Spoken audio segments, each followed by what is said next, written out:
What's going on, guys? Rich here for RageWorks. Happy holidays. Real glad to be back in front of the camera and sharing a brand new Mezco review with you guys. This particular piece is a box set from Zack Snyder's Justice League that I feel I've been waiting for an eternity. I think I ordered this back in 2021 and it's finally starting to ship. Mezco starting to catch up with all their orders. This box set, there's a lot I want to discuss, but first and foremost, when you think of Zack Snyder's Justice League, you think of the DC Trinity: Batman, Superman, Wonder Woman.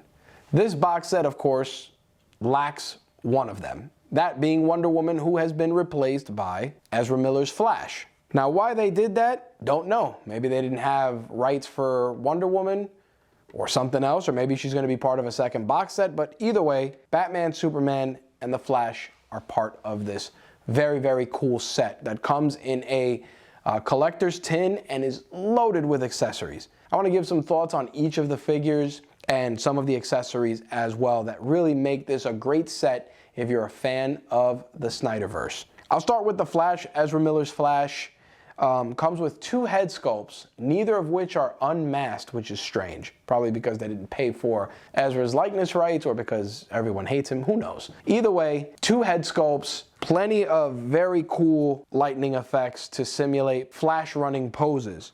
Couple of things of note with this figure. The lightning effects, while they are very cool, don't really stay on very well. So if you do plan on displaying this figure with any sort of lightning effects, you're gonna definitely wanna set him and forget him, because these things are very delicate and they will fall right the hell off, ruining any cool action poses you may have. Other than that though, the articulation is solid.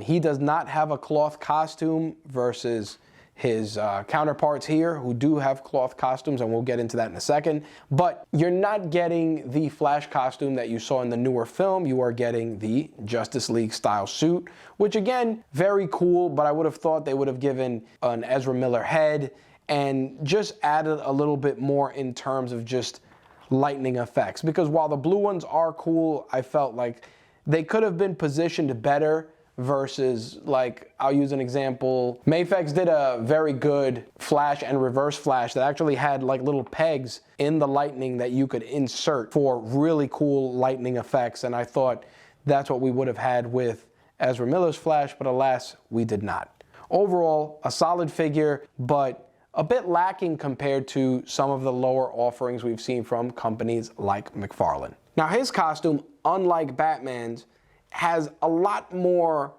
of a very bulky aesthetic. You would think Batman would be the bulkier figure, but in some respects, it's Flash, because you have hard plastic over cloth in different areas, which kind of take away from the streamlined runner aesthetic that the Flash has in the film. In addition to that, if you want to pose him in any of these running poses, you're going to have some issues because he does not have toe articulation, just ankle. He does have knee articulation, of course, and his leg, because of the cloth, it's very hard to get it to come fully upright. So if you want to do any sort of running, you almost have to use the stand quite a bit to get it done, because otherwise, because of the weight up top, the figure is going to end up falling right on his face.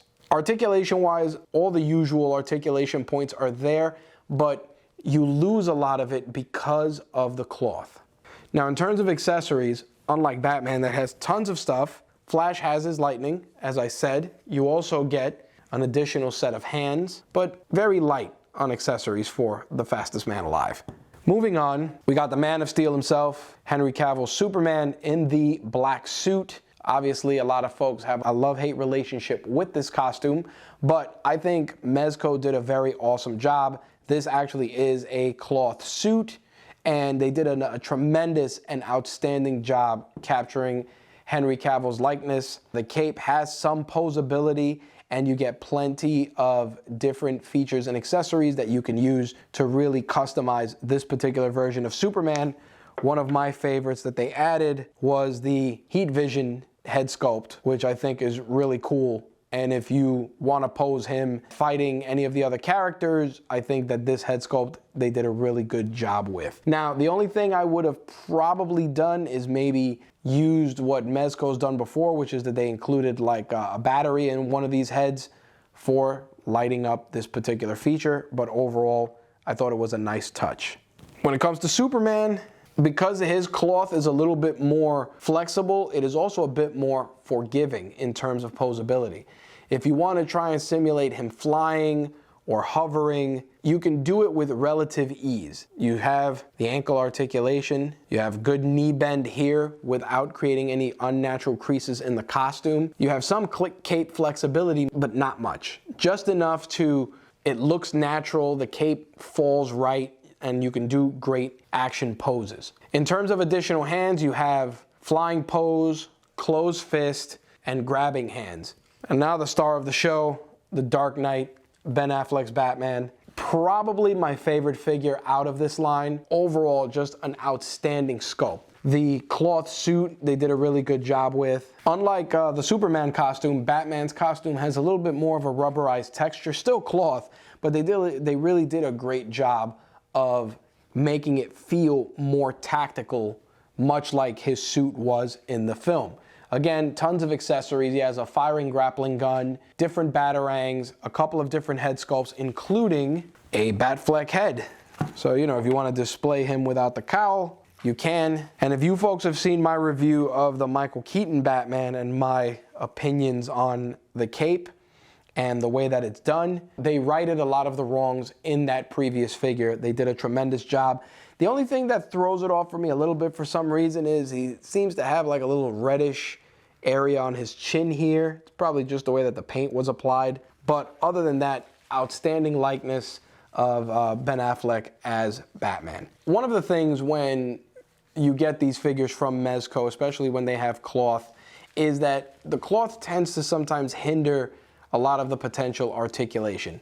In Batman's case, he has some ankle articulation, he has knee articulation, but again, because of the way that the costume is done, you get a lot of bunching in the knee joint here. So if you want to do any sort of jumping poses, you're going to see a lot of weird creases that are going to stick out. He has typical elbow articulation.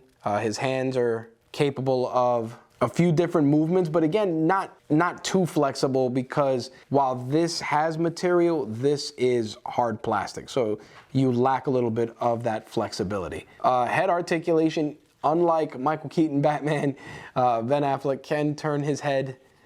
He can do it without the cowl.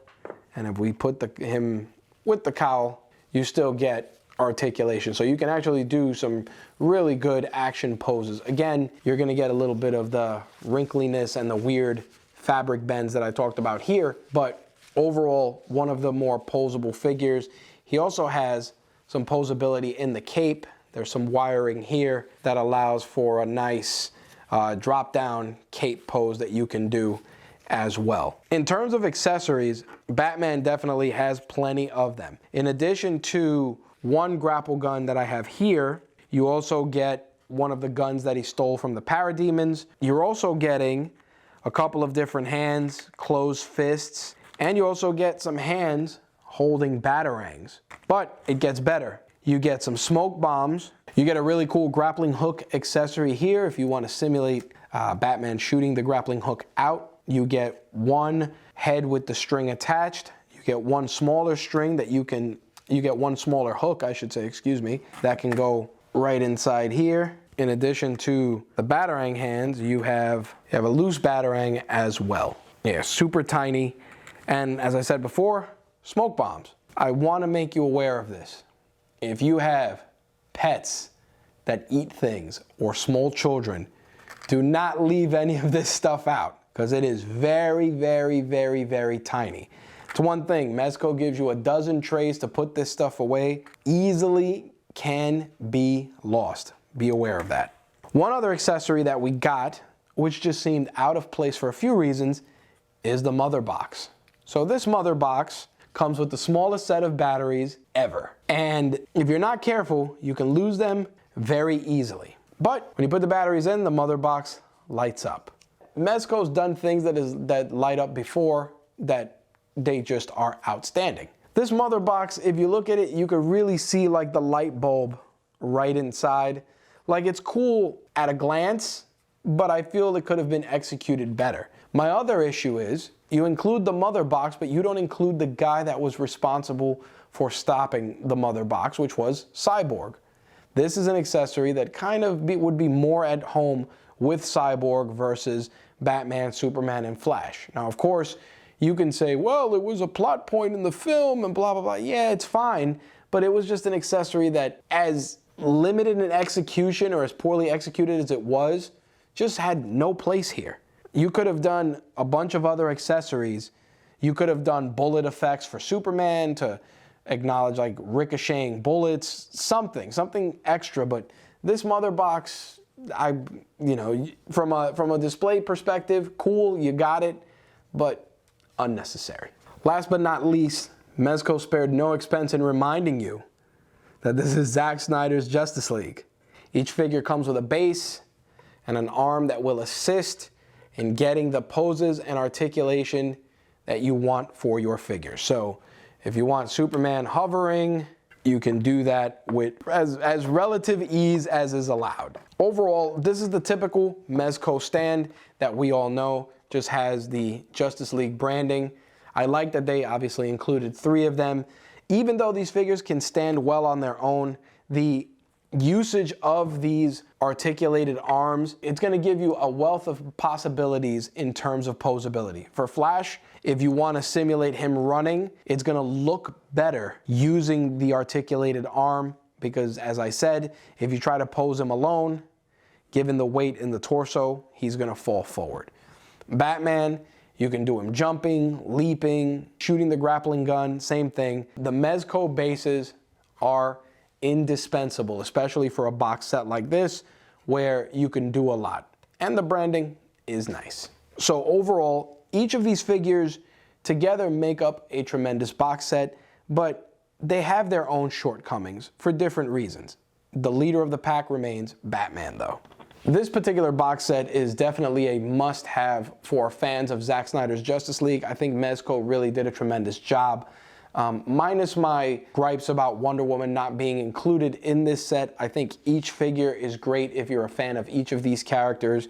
Batman by himself just leaps and bounds, is a tremendous figure that if he would have been released alone, which I know he has been previously, if they re-released this figure, they would probably still sell plenty of them, especially after Affleck's appearance in The Flash. This box set is available on Mezco's website as of this video. I believe it is on back order, but you can pick it up from third-party retailers. We're going to try and do our best to find you some links and include them in the show notes for this video for you to be able to pick up a box set for yourself. Make sure to visit RageWorks.net. We're going to do a full breakdown and a written review for this as well. Thank you guys for checking out this video, and if you liked it, please hit us with a thumbs up, and if you want to check out more videos like this, feel free to subscribe. Thanks for watching. Happy holidays.